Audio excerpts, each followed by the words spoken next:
The first thing I remember about the night my father threw me out is the sound of the screen door snapping shut behind me. Not gently, not accidentally. It slammed with a kind of finality that made my chest tighten, like something had just sealed itself off forever. I was standing on the front walkway of the house I had lived in for 18 years, holding a black garbage bag that smelled faintly like laundry detergent and dust. My clothes were crammed inside it. Jeans, 2 hoodies, a pair of sneakers, and the blue graduation dress I'd worn earlier that day were all tangled together. The air was cooler than I expected for early summer, and the streetlight across the road flickered in slow, uneven pulses. Every time it blinked, the shadow of the house stretched and shrank across the pavement like it was breathing, and in my head, I kept hearing my father's voice. "You're useless." He hadn't shouted it. That was the strange part. He'd said it the way someone comments on the weather, flat, calm, almost bored. "You're useless." I remember staring at the front door after it closed, waiting for it to open again, waiting for someone to step out and say this had been a mistake, a misunderstanding, a weird punishment that would end after a lecture. Nothing happened. The curtains in the living room window shifted slightly, like someone had moved behind them, and then everything went still again. If you had driven past our house at that moment, you probably would have assumed it was completely normal. A quiet, suburban street, trim lawns, porch lights, glowing softly. You wouldn't have known that, less than 10 minutes earlier, my father had told me I didn't belong there anymore. The weirdest part is that the day had actually started out happy. That morning, I woke up early because I was too excited to sleep. Graduation day, the final day of high school, the day everyone keeps telling you your real life begins. My blue dress was hanging on the closet door. My cap and gown were draped over the chair. For once, the house was peaceful. No arguments, no tension humming through the walls. Even my dad had been unusually quiet at breakfast. He sat at the kitchen table, drinking coffee while reading something on his phone. My mom stood by the stove, flipping pancakes. The smell of butter and maple syrup filled the kitchen. "Big day," my mom said, forcing a small smile when she set a plate in front of me. "Yeah," I replied. I remember glancing at my dad, hoping he'd say something too, something supportive, maybe even proud. Instead, he just looked up for half a second and said, "Don't expect life to get easier after today." Then he went back to his phone. At the ceremony that afternoon, I tried to push that moment out of my mind. Everyone around me seemed so excited. Parents cheering, cameras flashing, teachers shaking hands.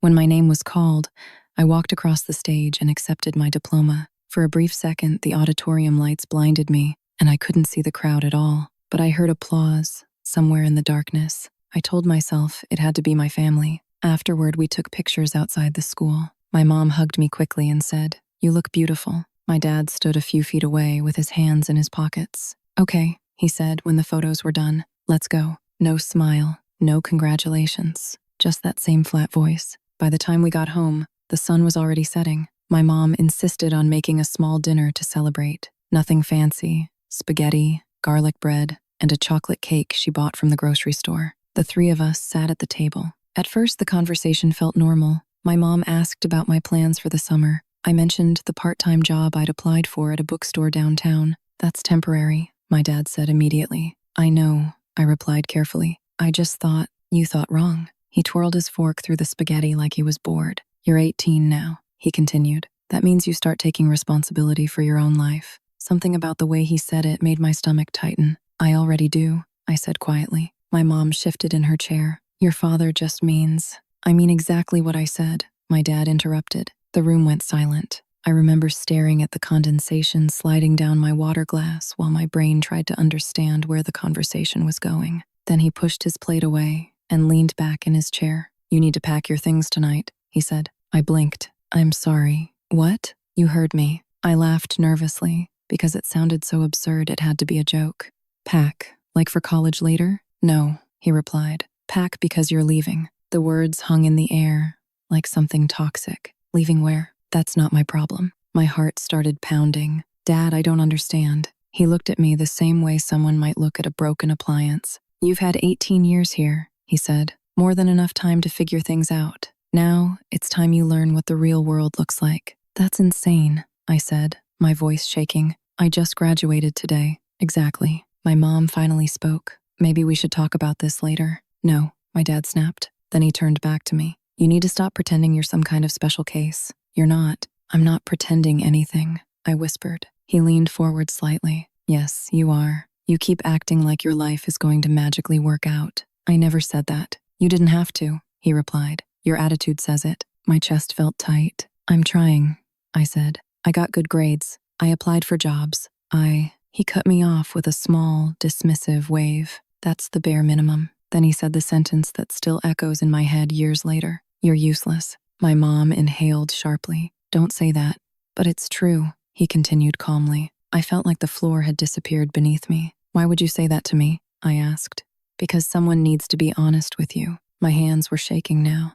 I'm your daughter, and that doesn't change reality. The silence after that felt suffocating. Finally, my mom stood up and started clearing plates, even though dinner wasn't finished. Maybe we should all calm down, she murmured, but my dad was already pushing his chair back. You have 1 hour to pack what you can carry, he said. I stared at him. You can't be serious. I've never been more serious. I looked at my mom, waiting for her to stop him. She avoided my eyes. Sweetheart, she said softly, your father just thinks this will help you grow. Help me grow. The phrase felt surreal. So you agree with him? I asked. Her lips pressed together. I think sometimes tough love is necessary. That hurt more than anything my dad had said. An hour later, I was upstairs stuffing clothes into the garbage bag because I didn't even have a suitcase that wasn't buried somewhere in the attic. My hands moved automatically, folding and shoving fabric into the bag, while my mind replayed the dinner conversation over and over. It still didn't feel real. At one point, I walked downstairs to get my phone charger. That's when I saw my dad standing near the small desk in the living room, the one that held old files and paperwork. He had one of the drawers open. When he noticed me, he quickly slid something inside and locked it. The metal click echoed in the quiet room. For a second, our eyes met. Then he slipped the key into his pocket. Finished packing? He asked. I nodded slowly. Something about the way he guarded that drawer stuck in my mind, though at the time I couldn't explain why. Maybe it was just the instinct that told me there was more happening than I understood. 10 minutes later, I was outside with the garbage bag in my hands, staring at the closed door of the only home I'd ever known. I had no car, no real savings, no plan, just the clothes in that bag and the echo of my father's voice repeating in my head, "You're useless." Eventually, I turned away from the house and started walking down the street, the gravel crunching softly under my shoes. And as the distance between me and that front door grew, one thought kept circling in my mind. That night, I believed my father had just destroyed my future. The first night after I left my father's house,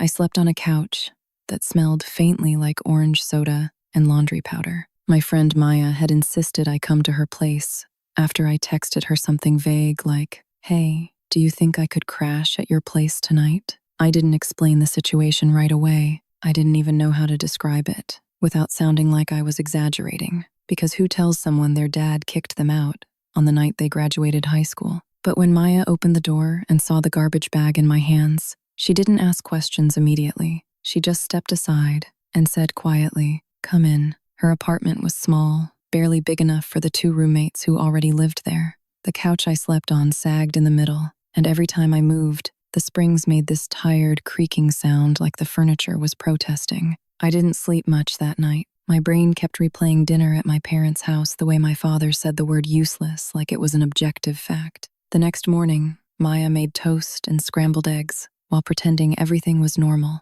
"You can stay here for a bit," she said carefully. "We'll figure something out." That phrase, "figure something out," became the soundtrack of my life for the next few years. At 18, figuring things out meant taking whatever work I could find. Within 2 weeks, I was hired at a grocery store stocking shelves during the early morning shift. The schedule started at 5:30 a.m. Every weekday, I woke up before sunrise, pulled on the same pair of worn sneakers, and walked 20 minutes to the bus stop. The buses in our town ran late more often than they ran on time, which meant sometimes I arrived at work sweaty and anxious, praying the manager wouldn't notice. For $8.75 an hour, I lined cans of soup and boxes of cereal onto metal shelves. I learned small survival skills quickly. Which bus routes cut travel time by 10 minutes. Which convenience stores sold discounted sandwiches after 9 p.m. How to stretch $40 of groceries across an entire week. A few months later, I enrolled in community college night classes. Nothing fancy, just general education courses that might eventually transfer somewhere better. My schedule looked like a messy puzzle. Grocery store shift from morning until early afternoon. 2 hours studying in the library, night classes twice a week, then back to Maya's couch. Sometimes I wondered if my father would have been satisfied seeing how hard I was working just to exist. But I never called him, and he never called me. The silence between us felt intentional, like both sides had agreed to pretend the other one didn't exist. The strange thing about distance is that it sharpens memory. Without the constant pressure of living in that house, I started replaying moments from my childhood differently, not with nostalgia, with curiosity. For example, the way my father always reacted when I talked about plans. When I told him I wanted to apply for an art program during sophomore year of high school, he laughed. Drawing pictures isn't a career. When I mentioned studying psychology junior year, he rolled his eyes. People who study feelings usually can't handle reality. But when my younger brother Daniel said he might want to study business someday, my father's face lit up like someone had switched on a spotlight. "That's a smart direction," he told him proudly. At the time, I assumed that was normal. Lots of parents have favorites, right? But as the months passed, and my life settled into this exhausting rhythm, I started noticing the pattern more clearly. Every ambition I had expressed growing up had been dismissed almost immediately. Not debated, not discussed, just rejected. Meanwhile, Daniel was encouraged constantly. New laptop for school, private tutoring when his grades dipped, even a used car for his 17th birthday. None of that had seemed strange while I lived there. But distance has a funny way of reorganizing your perspective. One rainy afternoon, about a year after I left home, I met Maya at a coffee shop near campus. The place smelled like espresso and cinnamon, and condensation dripped down the windows from the humidity outside. She was stirring too much sugar into her drink when she asked the question I'd been avoiding. "Have you talked to your parents at all?" I shook my head. "Not since that night." She studied me for a moment. "Do you ever think about asking why?"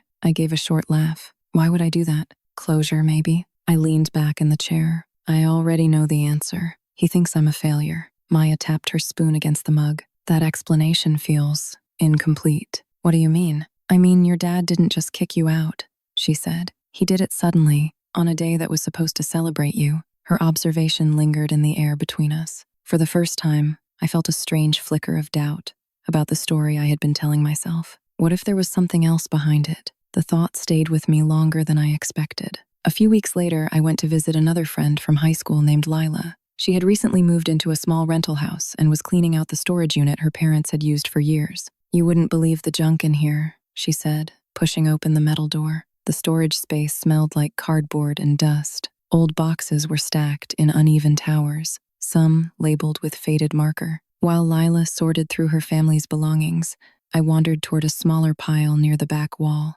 "Hey," she called out suddenly, "I think some of this stuff is yours." She lifted a box and slid it toward me. The lid had my last name written on it in my mother's handwriting. Apparently, when my parents cleaned the house after I left, they'd sent a few random things to Lila's parents for temporary storage, without telling me. I crouched down and opened the box slowly. Inside were old school notebooks, a couple of childhood drawings, and a stack of papers folded in half. Most of it looked ordinary: report cards, permission slips, random documents from when I was younger. But near the bottom, I noticed a piece of stationery that looked different. The paper was thicker than the rest, slightly yellowed at the edges. When I unfolded it, my breath caught. The handwriting belonged to my grandmother, my dad's mother. She had died when I was 16. I remembered her as warm and patient, the kind of person who listened carefully when you spoke. The letter looked unfinished, like it had been cut off mid-thought. "I've already spoken to the attorney about setting aside the funds for your education," one line read. My heart skipped. "Funds?" I read the sentence again to make sure I hadn't misunderstood. "So when you're ready for college, you'll have the support you deserve." The rest of the letter ended abruptly, like the page had been separated from the rest of the message. I stared at it for a long time. My grandmother had always talked about the importance of education, but she never mentioned anything about money. And as far as I knew, I had never received anything from her estate after she passed away. "Everything okay?" Lila asked from across the room. I hesitated before answering. "Did my parents ever say anything to you guys about inheritance or something?" She looked confused. "No. Why?" I folded the paper carefully and slid it back into the box. "Just wondering." But the question had already started forming in my mind. If my grandmother had arranged funds for my education, where did that money go? Because I was currently working mornings at a grocery store and attending classes at night just to afford tuition. If something like that existed, I definitely never saw it. Later that evening, Sitting on Maya's couch with the letter in my hands, I felt a strange mixture of emotions swirling inside me. Confusion, suspicion, curiosity. For years, I had accepted my father's version of events, that I was simply unprepared for adulthood. But the existence of that letter complicated the story. If there had been money set aside for my education, why did no one ever tell me? Why did my father act like I was entirely on my own? And perhaps the question that unsettled me the most, did he know about it? I stared at my grandmother's looping handwriting again, tracing the ink with my finger. The idea that something had been hidden from me felt unsettling, not dramatic, just quietly wrong. For the first time since I left home, I started considering the possibility that the night my father threw me out might not have been as simple as he claimed. Maybe it wasn't just about teaching responsibility. Maybe something else had been happening behind the scenes. And once that possibility entered my mind, it refused to leave. So, I made a decision. I wasn't going to confront my family or make accusations. Not yet. Instead, I would start looking for answers quietly, because if money really had been set aside for my future, I intended to find out exactly where it disappeared. A few years after I found my grandmother's unfinished letter, my life looked very different from the night I walked away from my father's house carrying a garbage bag. I was 24, living in a modest studio apartment that overlooked a parking lot and a row of struggling maple trees. It wasn't glamorous, but it was mine. I paid the rent, myself. Every chipped mug in the cupboard belonged to me. Every bill in the mailbox had my name on it. During the day, I worked at a small legal office downtown. The place was called Harris & Cole, though technically, there were only 3 employees most days. Mr. Harris, a senior attorney in his late 50s, a part-time paralegal named Diane, and me. My official title was legal assistant, which mostly meant organizing case files, answering phones, and making sure paperwork didn't disappear into administrative chaos. I liked the quiet rhythm of it. The office always smelled faintly like old books and printer ink. Tall shelves lined the walls, filled with binders labeled in precise black lettering. The hum of the copier became oddly comforting after a while. And honestly, after years of financial instability, simply having predictable work felt like an accomplishment. Mr. Harris was the type of lawyer who paid attention to details most people ignored. He spoke slowly, listened carefully,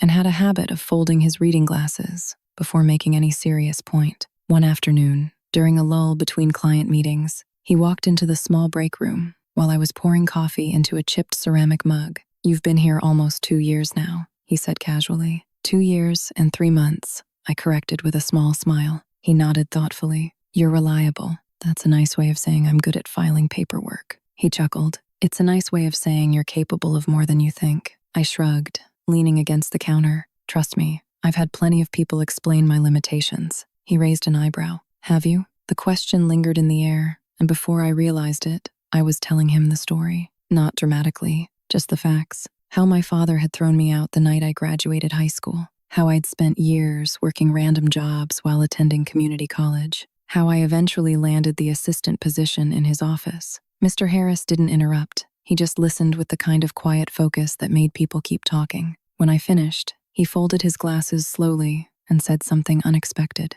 "That's unusual." "What part?" I asked. "The timing." I frowned. "What do you mean?" He leaned back in the chair. "Parents who push their children out suddenly usually do it during long conflicts," he explained. "Not on ceremonial days." I hadn't thought about it that way before. "Maybe he just picked the wrong moment," I said. "Maybe." He paused. "But there's another possibility." I tilted my head slightly. "What's that?" "Sometimes," he said carefully, "people make abrupt decisions when they believe something is about to change financially." The words sent a strange ripple through my chest. I hesitated before speaking. My grandmother mentioned something like that once. Mr. Harris looked interested. "In what context?" I walked to my desk, opened a folder, and pulled out the folded letter I had kept all these years. "I found this in an old storage box," I explained. He read the sentence about funds set aside for your education, silently, his eyes narrowing slightly. Then he looked up at me. "Did you ever receive money from her estate?" "No." "Did your father manage the estate after she passed?" "Yes," I replied slowly. He tapped the letter with his finger. "You see the problem here." I felt my heartbeat quicken. "You think something's wrong?" "I think something doesn't line up." For the next hour, Mr. Harris explained something I had never considered before. Public records, wills, trusts, and estate distributions were often documented in local court archives. If my grandmother had legally established funds for my education, there was a good chance some paperwork existed somewhere. Most people assume financial arrangements are private, he said, pulling up a database on his computer, but estates usually leave a trail. He typed my grandmother's name into the system. At first, nothing appeared. Then a single entry popped up. Estate documentation filed 12 years earlier. My stomach tightened. Mr. Harris opened the file slowly. Inside were scanned copies of legal documents related to my grandmother's property and assets. We scrolled through several pages before he stopped abruptly. There, he said quietly, a section labeled Educational Trust. My name appeared in clean black letters beneath it. For a moment, I couldn't breathe. That's me. Mr. Harris nodded. Yes, it is. I leaned closer to the screen. The document stated that a portion of my grandmother's savings had been placed into a trust intended to support my education once I reached adulthood. I stared at the page, but I never got any of that. Mr. Harris rested his hand on the desk. That's the next question. The following week, we dug deeper. Financial records connected to the trust revealed a series of transactions. Small, at first, administrative fees, account adjustments, then something larger appeared. Withdrawals. My chest tightened again. The first major withdrawal occurred 2 months after my 18th birthday. The second happened a few weeks later. Then, another, and another. The pattern was unmistakable. Who authorized these? I asked quietly. Mr. Harris scanned the signature line.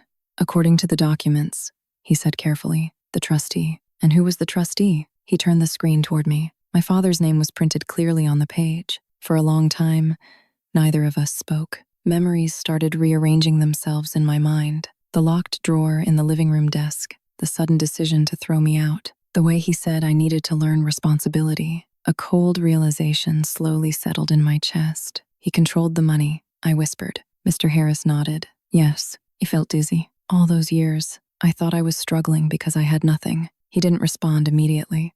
Instead, he opened another document. The total value of the trust appeared at the bottom. It wasn't millions, but it was enough to cover tuition and living expenses for several years. Enough to change everything about those early years of my life. My hands trembled slightly. So he just took it? It appears funds were withdrawn under his authority, but the money was meant for me. Yes, the room felt strangely quiet, like all the oxygen had been sucked out. I thought about the nights I'd gone to bed hungry because my grocery budget ran out, the hours spent stocking shelves before sunrise, the exhaustion of juggling 3 responsibilities at once, all while money meant to support my education was quietly disappearing.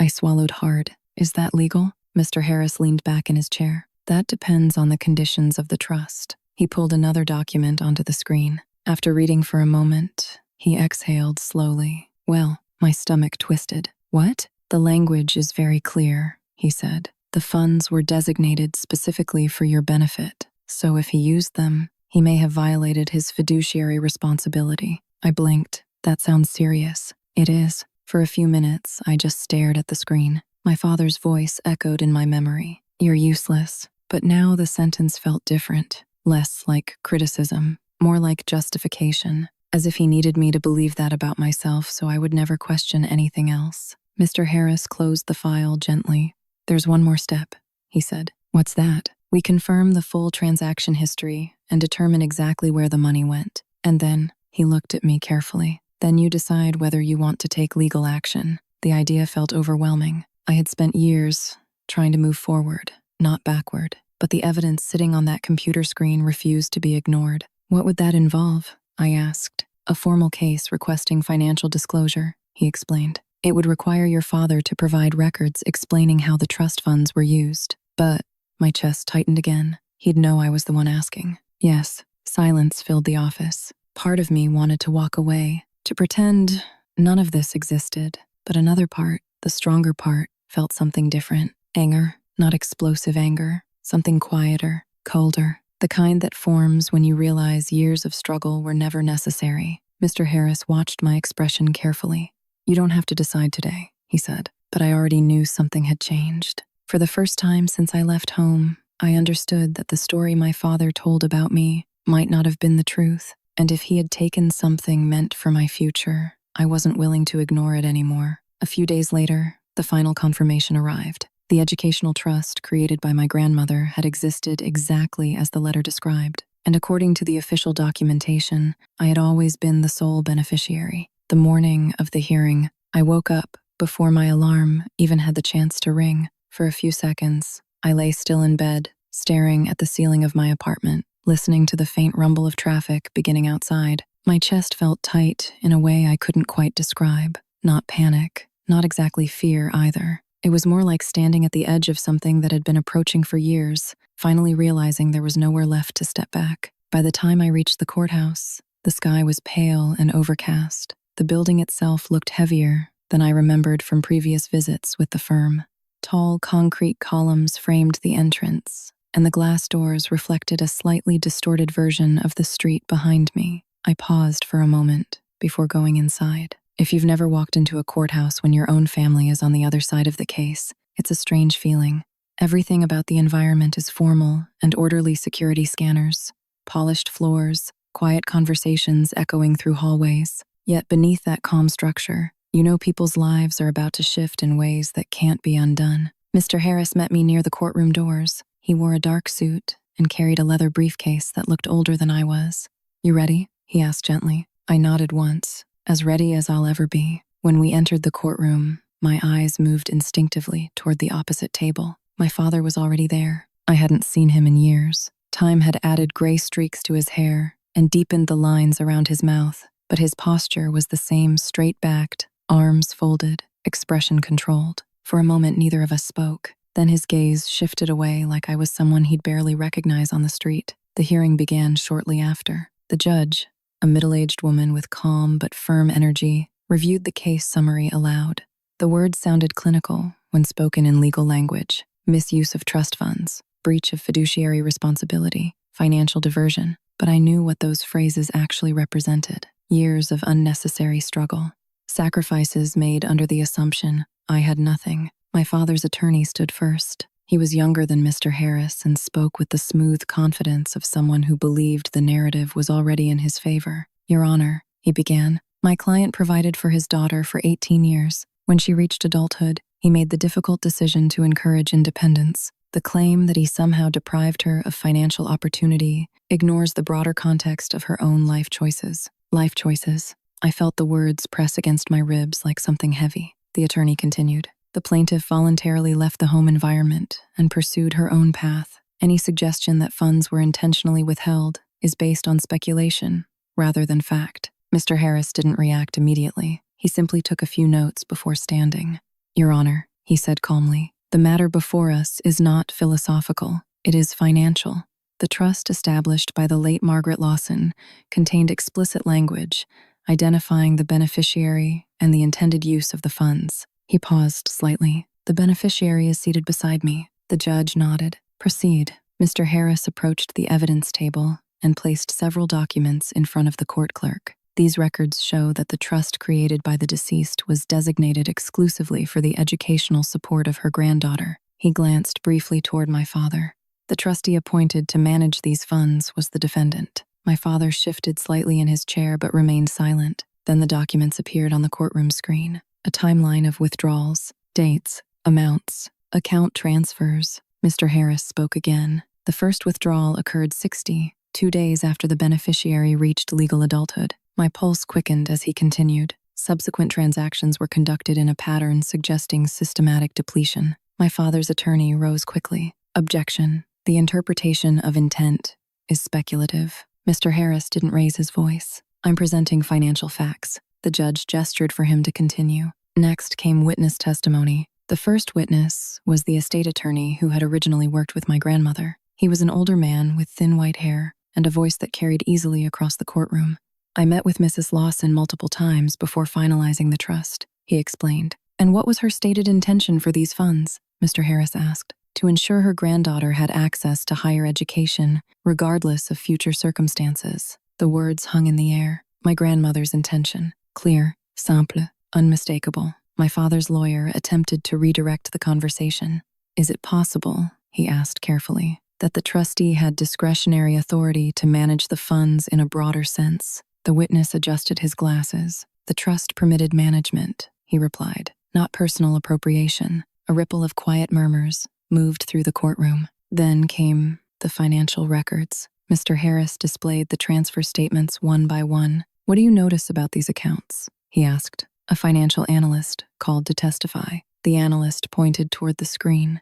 Several transfers were routed through secondary accounts before arriving at a personal banking profile. "And whose profile is that?" The analyst hesitated only briefly. "Daniel Lawson, my younger brother." The realization spread through the room slowly. The trust funds had not simply disappeared. They had been redirected. To him, my father's attorney stood again, clearly uncomfortable now. "Family members often share financial resources," he argued. Mr. Harris tilted his head slightly. "Even when those resources legally belong to someone else?" Silence followed. Then the judge requested that my father take the stand. Watching him walk to the witness chair felt surreal. He looked composed at first, almost irritated. His attorney asked the opening questions. "Did you act as trustee for the educational fund created by your mother?" "Yes." "And did you believe your actions were within your rights as a parent?" "Of course."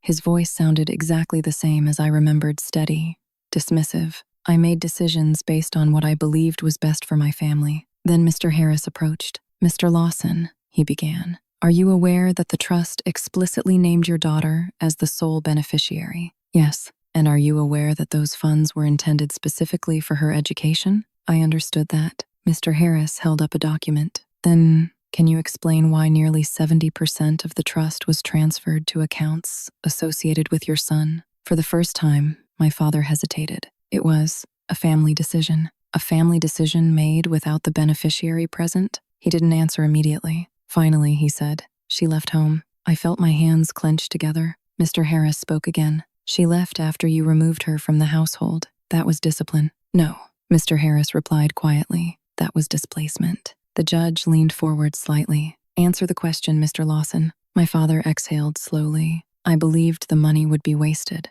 A faint murmur moved through the gallery. Mr. Harris's expression didn't change. "So, you unilaterally reassigned funds designated for one person to another." I made a parental judgment. Then, something inside me shifted. Without planning to, I stood. "Your Honor," I said carefully. "May I speak?" The judge studied me for a moment before nodding. I stepped forward slowly. For years, I had imagined confronting my father, but standing there, in that quiet courtroom, felt different from anything I'd rehearsed. I looked directly at him. "You told me I was useless," I said. The words felt oddly calm, leaving my mouth. "You said I needed to learn how the real world works." He didn't respond. "I worked morning shifts, stocking shelves," I continued. "I took night classes. I skipped meals sometimes, so I could afford textbooks." The courtroom remained silent. "And the entire time," I said softly, "you were taking the money meant to help me build a future." My father's jaw tightened. "You wouldn't have used it properly." The sentence landed like a cold stone,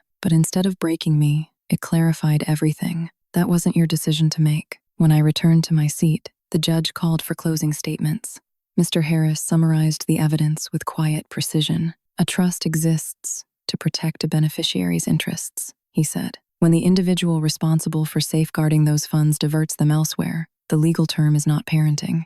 He paused. "It is misuse." After a short recess, the judge delivered her ruling. The courtroom felt completely still as she spoke. "The documentation clearly establishes the existence of an educational trust with a designated beneficiary." She glanced toward my father. "The evidence presented demonstrates that the defendant authorized withdrawals inconsistent with the trust's stated purpose." Another pause. "Therefore, the court finds that the funds were improperly redirected." My breath caught. The judge continued outlining financial restitution and further review of the diverted assets. But the most striking part wasn't the technical language. It was the look on my father's face. For years, he had controlled the narrative. In that moment, the story collapsed. Publicly, irrevocably. And for the first time since the night he called me useless, his version of reality no longer held any power. The first thing I noticed after the case ended wasn't relief. It was quiet. Not the tense kind that fills a courtroom before a verdict, but a softer silence that followed me out of the building and into the afternoon air. The sky had cleared since morning, and sunlight reflected off the windows of nearby offices, making everything look almost strangely ordinary. People were walking down the sidewalk carrying coffee cups and talking into phones like nothing significant had happened inside that courthouse. Meanwhile, my entire understanding of the past had just shifted. Mr. Harris stepped beside me on the courthouse steps and adjusted the strap of his briefcase. "Well," he said calmly. That's the outcome we hoped for. I nodded, though the feeling inside my chest was more complicated than simple satisfaction. The ruling meant the trust funds would be restored as much as possible. The court ordered a financial reconstruction of the accounts and required my father to repay the diverted money, along with additional compensation. On paper, it looked like justice, but the real impact was deeper than numbers. For years, I had believed a story about myself that wasn't true, and now that story had been dismantled, piece by piece, in front of strangers. "Are you okay?" Mr. Harris asked. "Yeah," I replied after a moment. "I think I just expected to feel different." He gave a small, knowing smile. Most people assume closure feels dramatic. In reality, it's usually quieter than that. We walked a short distance toward the parking lot, the sound of traffic humming softly nearby. "You handled yourself well in there," he added. I laughed lightly. I was shaking the entire time.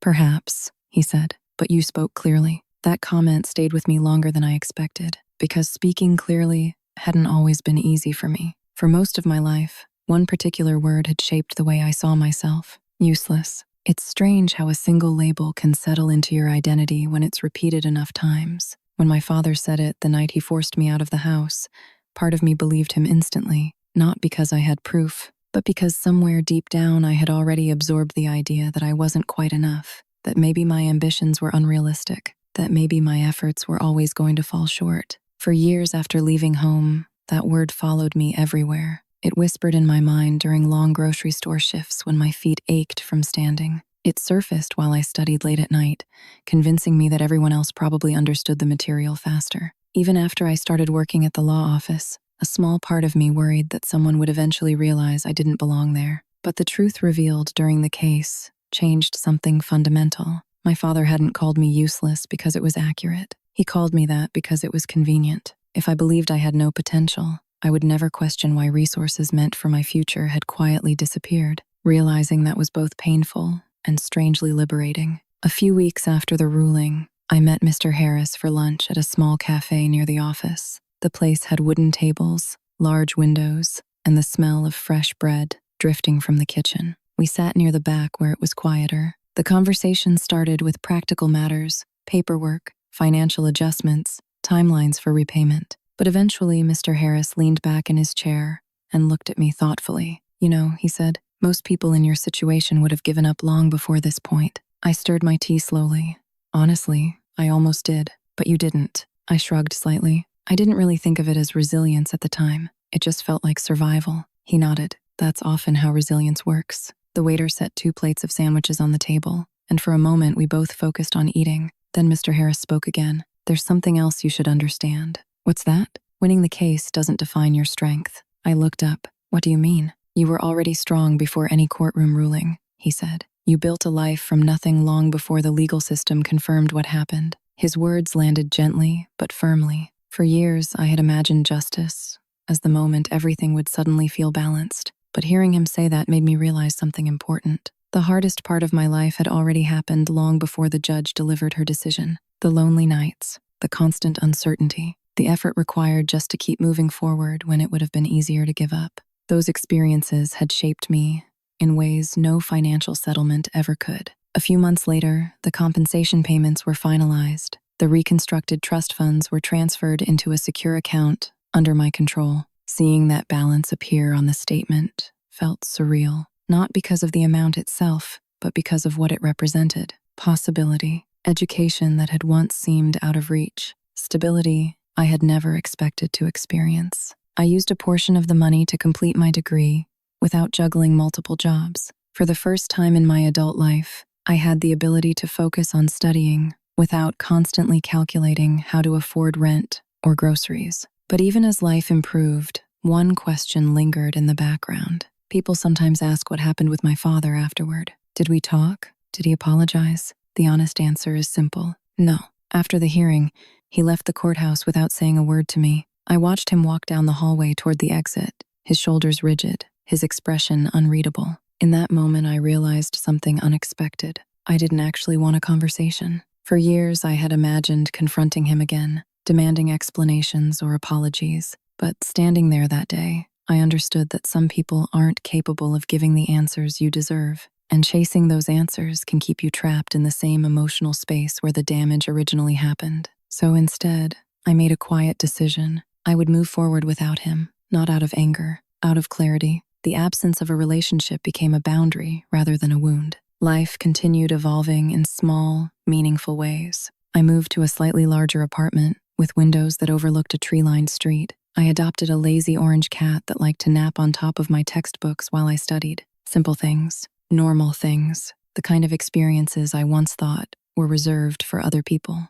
Sometimes late at night, I still think about my grandmother, about the letter she wrote, and the intention behind those funds she set aside. She believed in my future, long before I believed in it myself. In a strange way, uncovering the truth about that trust felt like hearing her voice again after years of silence. And maybe that's the real ending to this story. Not revenge, not victory, just understanding. The man who once decided my worth turned out to be wrong, and discovering that truth gave me something far more valuable than the money ever could. It gave me the freedom to define myself. Something I've thought about a lot since everything happened is how powerful a single word can be when it comes from someone who is supposed to know you best. Not strangers, not critics, not people who only see fragments of your life. Family, because when a parent labels you, that label can quietly shape the way you see yourself for years without you even realizing it. In my case, that word was useless. It didn't start the night my father forced me out of the house. That moment was just the loudest version of something that had been whispered for a long time. The message showed up in smaller ways growing up. A dismissive laugh when I talked about a goal, a skeptical look when I tried something new, comments that sounded casual on the surface but carried a very specific implication underneath. You're not capable. You're unrealistic. You're not someone who succeeds. When those ideas come from the person who raised you, they don't feel like opinions. They feel like facts.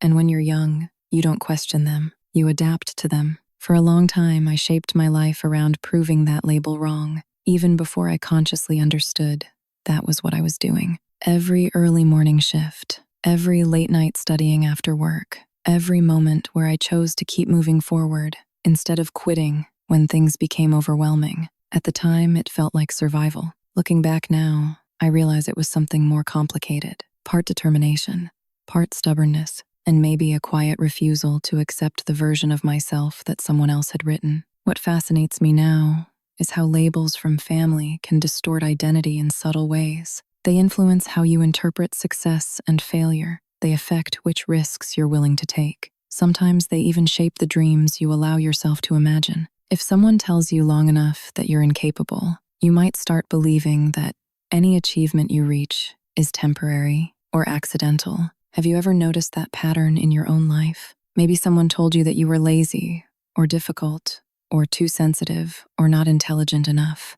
Maybe those words were repeated so often that they started sounding like part of your personality instead of someone else's opinion. If that's happened to you, here's something important to remember. Labels are often reflections of the person who created them, not the person receiving them. In my father's case, calling me useless made his decisions easier to justify. If I truly had no potential, then redirecting resources meant for my future might feel less like a betrayal and more like a practical choice. But reality eventually has a way of exposing stories that aren't built on truth. One of the last conversations I had with Mr. Harris after the case ended stayed with me longer than I expected. We were standing outside the office building late one evening, watching the last light fade behind the rooftops. I thanked him again for everything he had done.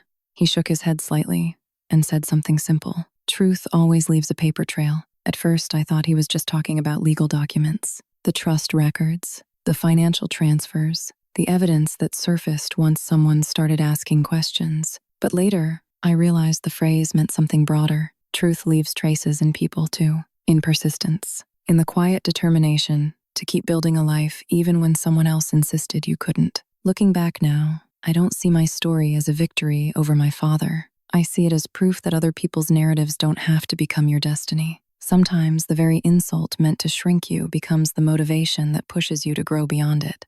And if you're listening to this right now, I'm curious about something. Have you ever had a moment where someone underestimated you so completely that it changed the direction of your life? Maybe you proved them wrong in a small way. Maybe you're still working toward that moment. Either way, I'd genuinely love to hear about it. Because stories like that remind us that identity isn't something permanently defined by the people who judge us early in life. It's something we build, piece by piece, through choices and persistence. So if you've ever faced betrayal or doubt from the people who were supposed to support you, feel free to share your experience. Sometimes hearing someone else's story helps people realize they're not alone in their own. And in case you're wondering how I see everything now after all these years, the conclusion is surprisingly simple. The man who called me useless ended up proving exactly the opposite.